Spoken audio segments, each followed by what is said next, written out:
اللهم إني أسألك فهم النبيين وحفظ المرسلين والملائكة المقربين. اللهم اجعل ألسنتنا عامرة بذكرك وقلوبنا بخشيتك وأسرارنا بطاعتك، إنك على كل شيء قدير. السلام عليكم ورحمة الله وبركاته. أهلا وسهلا بكم أبطال المميزين، أبطال الحنفوية، أبطال الصف الثاني الثانوي.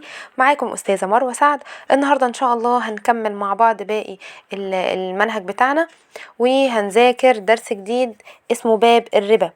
باب الربا مشترك فيه العلمي والأدبي.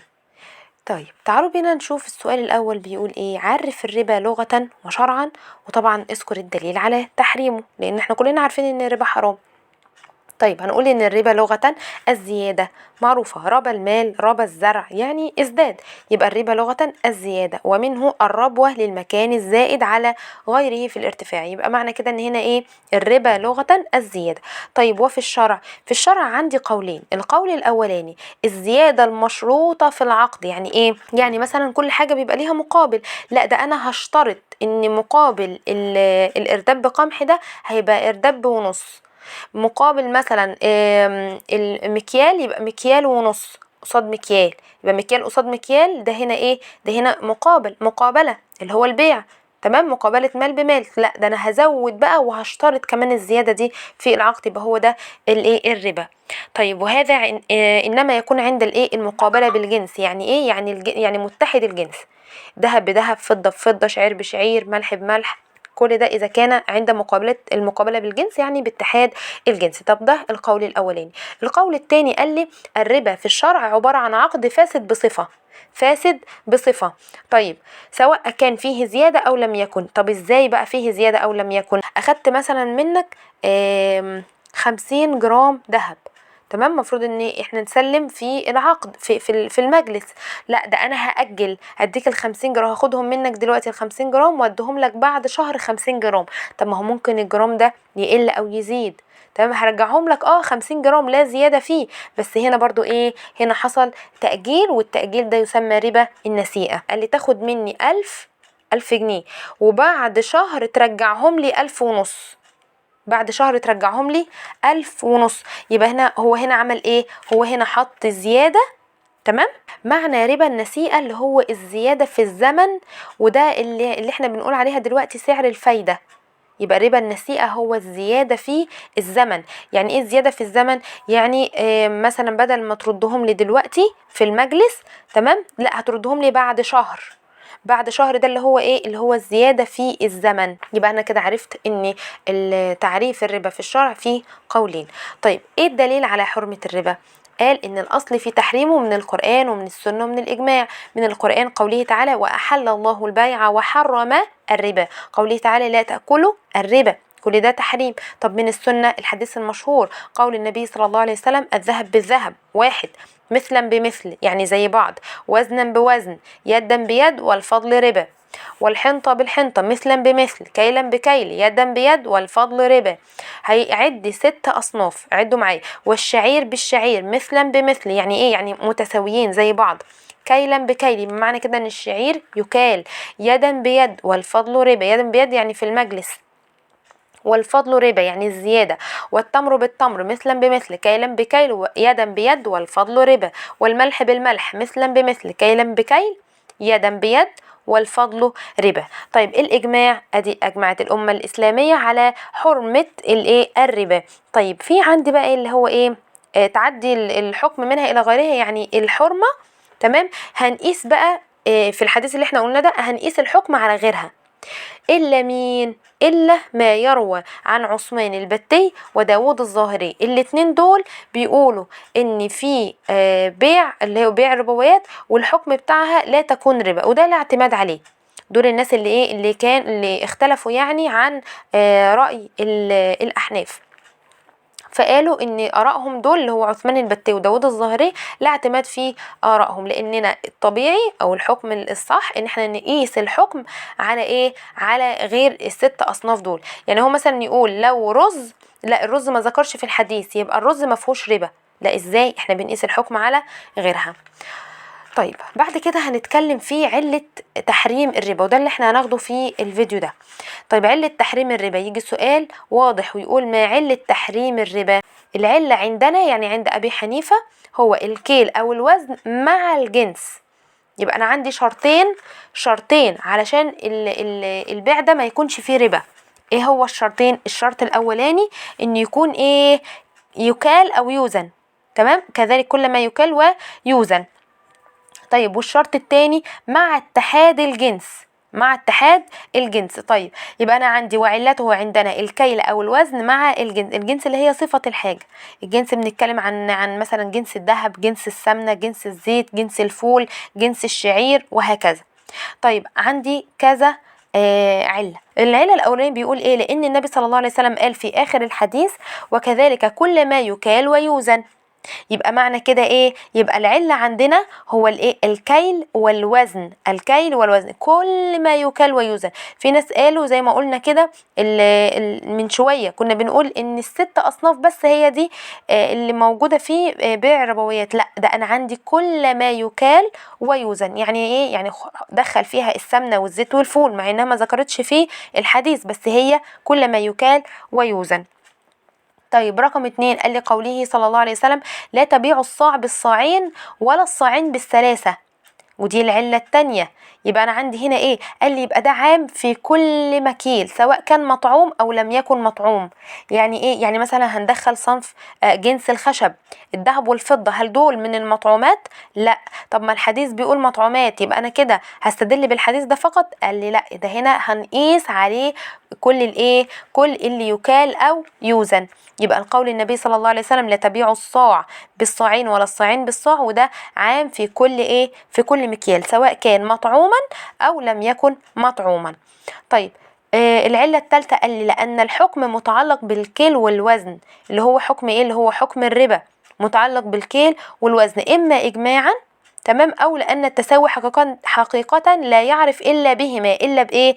التساوي عندي علشان أشوف الاتنين دول متساويين ولا لأ بالنظر، قال لي لأ، بالكيل والوزن. وجعل العلة ما هو متعلق الحكم إجماعا أو معرف للتساوي حقيقة. طيب يعني إيه؟ قال لي يعني أنا دلوقتي الحكم إجماعا بيبقى متعلق بالإيه؟ بالكيل والوزن، لأن هو ده التساوي حقيقة لا يعرف إلا بالإيه؟ بالكيل والوزن، لا يعرف بالنظر. تمام؟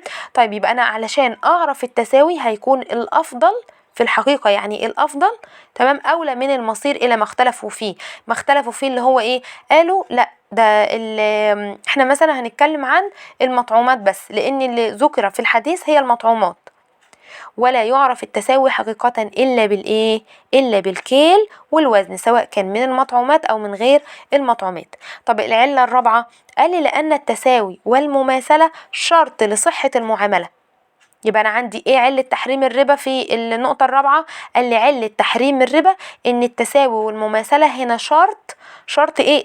شرط لصحة المعاملة، لقوله صلى الله عليه وسلم مثلا بمثل. وفي رواية تانية بتقول سواء بسواء. تمام، لأن المثلية دي أو المماثلة لصحة المعاملة هنا صيانة لأموال الناس، والمماثلة بالصورة والمعنى أتم، وذلك فيما قلناه. طيب المماثلة بالصورة اللي هي إيه؟ قال لي المماثلة بالصورة اللي هي الكيل والوزن هو اللي بيوجب المماثلة بالصورة. طب والمعنى؟ المعنى يقصد بيها اللي هو الجنس، اللي هو النوع، والجنسية توجبها معنى، فكان أولى. يبقى أولى إيه؟ يبقى أولى إن التساوي والمماثلة إنها تكون شرط لصحة المعاملة، لقول النبي صلى الله عليه وسلم مثلا بمثل. بعد كده بقى بيوضح الجملة اللي أنا لسه قايلها دلوقتي. وهذا أصل ينبني عليه عامة مسائل الربا. يبقى الحديث اللي احنا ذكرناه ده هو الأصل بينبني عليه عامة مسائل الربا، ونقيس عليه باقي المطعومات وغير المطعومات في المكيل والوزن.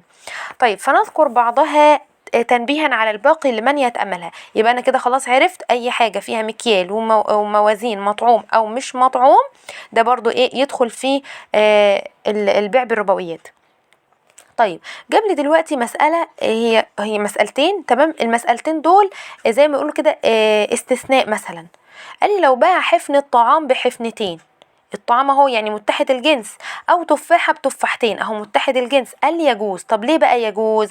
هنقول علشان حاجتين: لعدم الكيل والوزن، يعني الطعام او الحفنة دي ما فيهاش كيل، دي ما فيهاش وزن. طيب ايه تاني؟ قال لي التفاحة والتفاحتين ده عدد متفاوت وقليل، علشان كده ايه؟ لا يكون فيه الربا، لا يكون فيه الربا. يبقى لما يجي حد يقول لي ليه يا معلمة حفنة الطعام لو هنبيع حفنة بحفنتين او تفاحة بتفاحتين ليه هنا بنقول يجوز وما يكونش فيه ربا؟ هنقول لانه هنا عدد متفاوت ومفيش كيل او وزن، ولانه قليل. خلاص احنا عرفنا الاربع نقاط اللي هي علة تحريم الربا. طيب ما الحكم اذا وجدت العلة السابقة؟ ايه هي بقى؟ قال لي يعني لو وجد عندنا الكيل او الوزن مع اتحاد الجنس، ثبت عندنا يعني وجد عندنا. لو وجد عندنا الكيل والوزن مع اتحاد الجنس، الإجابة واضحة جدا، هنا يحرم التفاضل والنساء عملا بالعلة، العلة اللي احنا قلناها فوق. يبقى هنا نقول ايه؟ حرم التفاضل والنساء. النساء اللي هو التأخير في أحد العوضين، يعني لازم ان هو مثلا بمثل يدا بيد. واذا عدم عندنا الكيل او الوزن مع الجنس زي اللي احنا قلناه اللي هو حفنه باع حفنه طعام بحفنتين او تفاحه بتفاحتين مع اتحاد الجنس، قال لي حل ليه؟ لعدم المحرم، لقول الله سبحانه وتعالى واحل الله البيع. يبقى انا عندي هنا لانه عدد متفاوت او لعدم الكيل او الوزن، لان احنا قلنا ان في العله تحريم الربا انه هنا النبي قال ايه؟ كل ما يكال ويوزن، وهنا قال لي عدم وجود الكيل او الوزن فيها. طيب المسألة اللي بعد كده: إذا وجد أحدهما خاصة، يعني إيه؟ يعني الكيل موجود إنما الجنس مختلف، يبقى الحكم هنا إيه؟ قال لي حل التفاضل ويحرم النساء، يعني الزيادة، يعني الزيادة في الزمن. حل التفاضل يعني دلوقتي في الوقت ده اللي هو زي إيه؟ زي مثلا أنا أقول لك اديني 50 جرام ذهب قصاد 100 جرام من الفضة. هنا إيه؟ أهو هنا الكيل موجود والجنس مختلف، تمام. قال لي حل التفاضل يعني مفيش مشكله، هنا حلال. بس حرم النساء، يعني ايه بقى حرم النساء؟ النساء يعني مثلا ما اقولكش لو دلوقتي هتديني 100 جرام من الفضه، لكن لو بعد شهرين هتديني 200 جرام، هو ده اللي ايه؟ هو ده اللي يحرم. طيب أما إذا وجد المعيار وعدم الجنس، قال لي إذا وجد المعيار وعدم الجنس، اللي هو المعيار اللي هو إيه؟ اللي هو الكيل أو الوزن، وعدم الجنس زي الحنطة بالشعير، الذهب بالفضة، يبقى هنا إيه؟ قال لي يجوز التفاضل، لقول النبي صلى الله عليه وسلم نقول العلة بالدليل: إذا اختلف الجنسان فبيعوا كيف شئتم، ولكن هنا في الشرط إذا أن يكون يدا بيد. يدا بيد يعني إيه؟ يعني موجود الكيل أو الوزن، فبيعوا كيف شئتم يعني يجوز التفاضل. طب أما إذا وجدت الجنسية وعدم المعيار، الجنسية يعني إيه؟ يعني متحدين الجنس، متحد الجنس زي الثياب الهروي، الثياب الإيه؟ الثياب الهروي بالهروي، ده الهروي ده نسيج بينسب إلى مدينة هرات. فقال لي لو باع ثياب هروي بالثياب الهروي يبقى المعجل أفضل من المؤجل، تمام. المعجل بيكون افضل من المؤجل، لان هنا وجدت الجنسيه انما اللي اختلف او لا توجد المعيار. طيب هنا بيقول لي بقى، قال لي فيها عندي هنا شبهه ربا، قال لي في هنا شبهه ربا، لانه من الافضل انه يكون معجل، يعني يديه في نفس المجلس يدا بيد. خلاص يبقى المعجل افضل وخير من المؤجل، ولأنه فضل يمكن الاحتراز عنه وهو مشروط في العقد فيحرم. ليه بنقول يحرم؟ لأن أنا عندي هنا شبهة إيه؟ شبهة ربا، لأن النبي صلى الله عليه وسلم قال مثلا بمثل يدا بيد. طب مثلا بمثل دي في اتحاد الجنس، طب لو الجنس بقى مختلف، لو الجنس مختلف يبقى ايه؟ يبقى فبيعوا كيف شئتم. طب انا عندي هنا الجنسية موجودة ولكن عدم المعيار، يعني مفيش معيار، مفيش كيل او وزن. قال لي زي مثلا الثياب الهروة بالثياب الهروي، قال لي هنقول المعجل افضل من المؤجل لان في هنا ايه؟ شبهة ربا. طب هل يجوز بيع الجيد بالرديء مع الزيادة؟ يعني ايه؟ يعني لو هبادل مثلا قمح بقمح، تمام، لكن في قمح افضل من التاني، اجود منه، يعني نوعية احسن، هل يجوز التفاضل؟ ارداب بقمح جيد بارداب ونص رديء، ده ايه؟ هنقول هنا حرام وربا. ليه؟ هنقول لأن لقول النبي صلى الله عليه وسلم جيدها ورديئها سواء. طب فرضنا دلوقتي في تجار بتحب انها تشتري القمح الرديء، تمام، انها تشتريه بإرداب ونص، وهو عنده إرداب واحد قمح، ويقول له طب انا هديك إرداب قمح من الجيد وانت خد قصادها إرداب ونص من الرديء. هو بيبقى عايز ايه؟ بيزود، يعني عايز السلعة تبقى كتيرة. هنقول حرام وربا. طب لو احنا عايزين نخرج من الحرمانية دي هنعمل ايه؟ انت كبائع عايز تبيع إرداب قمح جيد، بيعه يستلم فلوسه، والتاني عايز يبيع إرداب ونص قمح رديء، هيبيعهولك، تمام، وانت تديله الفلوس بتاعته، وبكده تكونوا خرجتوا من الحرمانية. وبعد كده اشتري اللي انت عايز تشتريه. يبقى هنا ايه؟ يبقى احنا خرجنا من حرمانية الايه؟ الربا.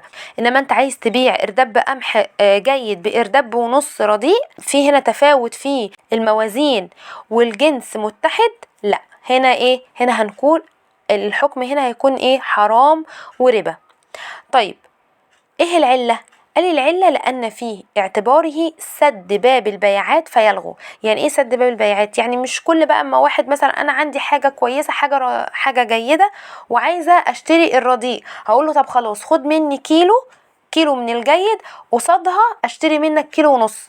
طب ما هو ده كده ما بقاش بيع، تمام. طيب يجي بعد كده سؤال مهم جدا، كيف نحقق المماثلة؟ يعني هنعمل بالعرف ولا المنصوص؟ النبي دلوقتي وضح لنا 6 أصناف، منها المكيال، منها يكيل، ومنها بيوزن. على أيام النبي صلى الله عليه وسلم القمح كان وقتها بيكون من المكيال، القمح يكيل بالكيلة، يعني عندي كيلة، عندي 2 كيل. دلوقتي القمح عندنا في العادة بتاعتنا القمح بيوزن كيلو، 2 كيلو، 3 كيلو. هنعمل ايه؟ هنمشي بايه؟ كيف يحقق المماثلة هنا؟ في عندي رأيين. الرأي الأولاني قال ما ورد النص بكيله فهو كيلي أبدا، يعني على طول هنتعامل بالقمح إنه كيلي بنص النبي صلى الله عليه وسلم. وما ورد بوزنه فوزني، تمام، إن النبي صلى الله عليه وسلم قال في الذهب وزنا بوزن، يعني معنى كده الذهب ايه؟ الذهب بيتوزن. طيب يبقى ده القول الأولاني، ما ورد النص بكيله فهو كيلي أبدا، وما ما ورد بوزنه فوزني أبدا اتباعا للنص. طب القول الثاني، قال القول الثاني هو قول أبي يوسف، قال إن هو يعتبر فيه العرف. طب يعني العرف دلوقتي عندنا القمح ده كيلي ولا وزني؟ قال لي لا وزني، والنبي صلى الله عليه وسلم قال وقتها إن هو كيلي. قال لي لا، يبقى هنا النص ورد على عادتهم، فنعتبر إحنا القمح عادة، فتعتبر عادة. وما لا نص فيه فيعتبر فيه العرف. يبقى احنا هنشوف مين؟ هنشوف العرف، لان هو ده من الدلائل الشرعية. يبقى يجي السؤال تاني، كيف يعرف الكيل من الوزن؟ هنعرف الكيل من الوزن ايه؟ هنقول في قولين. القول الاولاني ما ورد النص بكيله فهو كيلي ابدا، وما ورد النص بوزني فهو وزني ابدا. طيب ده القول الاول. القول الثاني هو قول مين؟ ابي يوسف، قال ان هو يعتبر فيه بالعرف، يعتبر فيه بالعرف. النص ورد على عادتهم، على عادة النبي صلى الله عليه وسلم ان القمح يكال، فتعتبر العادة، فتعتبر العادة. وما لا نص فيه يعتبر فيه الايه؟ العرف، لان هو ده من الدلائل الشرعية. بكده نكون خلصنا درسنا النهاردة. هنكمل المرة الجاية ان شاء الله بإذن الله باقي الدرس، وجي ميعاد الأسئلة. السؤال بيقول ما الحكم إذا وجد الكيل أو الوزن مع الجنس؟ ما الحكم إذا عدم الكيل أو الوزن مع اتحاد الجنس؟ وبكده نكون انتهينا من الأسئلة. ما تنسوش تبعتوا الإجابات في التعليقات، وكمان تبعتوا الشرح لكل أصحابكم علشان الكل يستفيد. والسلام عليكم ورحمة الله وبركاته.